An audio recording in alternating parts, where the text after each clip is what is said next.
Ever wonder what makes the Speidel Braumeister such a capable all-in-one brewing unit? Well, let's take a look at it.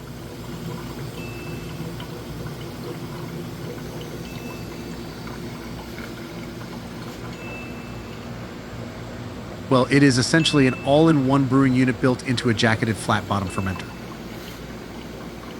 I brew in the 20-liter Speidel Braumeister, and if you look closely, it is essentially their 30-liter flat-bottom fermenter modified into the Braumeister, which from a production standpoint makes a lot of sense.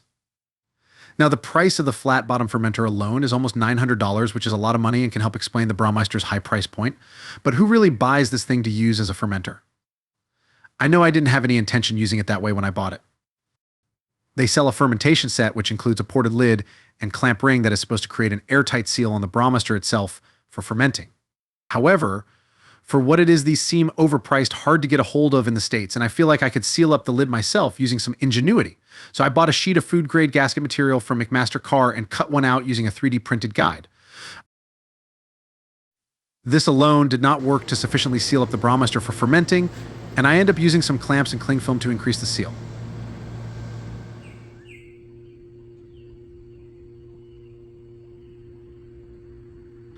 which ultimately didn't work perfectly, but it did work well enough for experimenting with fermentation.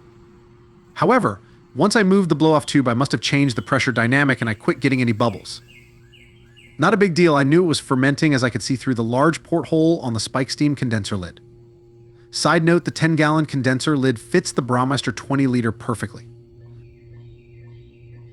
Now, the Braumeister has a built-in temperature controller function called the Braumeister, which controls a magnetic valve to regulate the glycol movement through the jacket.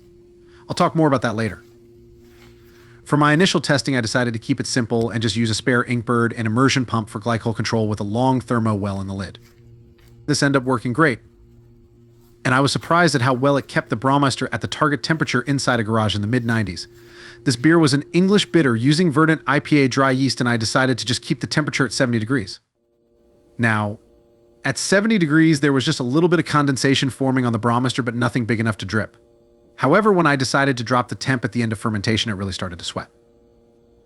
This made me a little nervous with all the electronics underneath, so I don't think I'm going to do any lagers or cold crashing in this thing during the summer. Even though the controller has an IP67 rating, the Loera pump only has an IP44 rating. So I don't really want to be messing around with water dripping down there. Fermentation went smoothly, and transferring the beer into the keg was pretty easy using the front tap, which is located above where any yeast cake would form. So I got fairly clear beer going into the keg, and I could tilt the Braumeister to maximize efficiency. Easy enough. With the bottom drain, cleaning this thing after fermentation was as simple as spraying it out with hot water from above and letting it drain. This is what it looked like after I drained it. Pretty shiny, almost like the yeast scrubbed it for me. Then it was off to my standard soak and recirc with PBW. Now let's talk about the Braumeister. It is available through the menu of the Braumeister, and the controls are fairly simple. It allows you to adjust the set temperature through a rather large range, and you can even set a length of time to hold that temperature. Now, the Braumeister will not heat the brew during fermentation, so it is only for chilling control. Therefore, I'm not sure if I will switch to using the Braumeister or just keep using the Inkbird. You can sync your tilt to the Braumeister, and it will track gravity and temperature for you. It even gives you the option of using the tilt's temperature to control the Braumeister, which is pretty cool, but I'm not sure how well it would work if the tilt was, say, up against the cooling jacket. I guess I should do more testing on that. You can even control the Braumeister through the remote app, which is very handy, and I actually used it to just remote monitor my temperatures. The available controls are identical to using the actual unit, so this feature is pretty useful if you needed to make adjustments while you are away. I mean, you could just get an Inkbird Wi-Fi controller to do the same thing. There is, however, one caveat to using the Braumeister, and that is that it requires Speidel's proprietary magnetic cooling valve, which essentially just seems like a 24-volt solenoid. There aren't really any dealers in the US that sell this device, and I've had a hard time finding anyone to ship from Europe, so I'll just keep using the Inkbird for now, which also gives the option of heat control.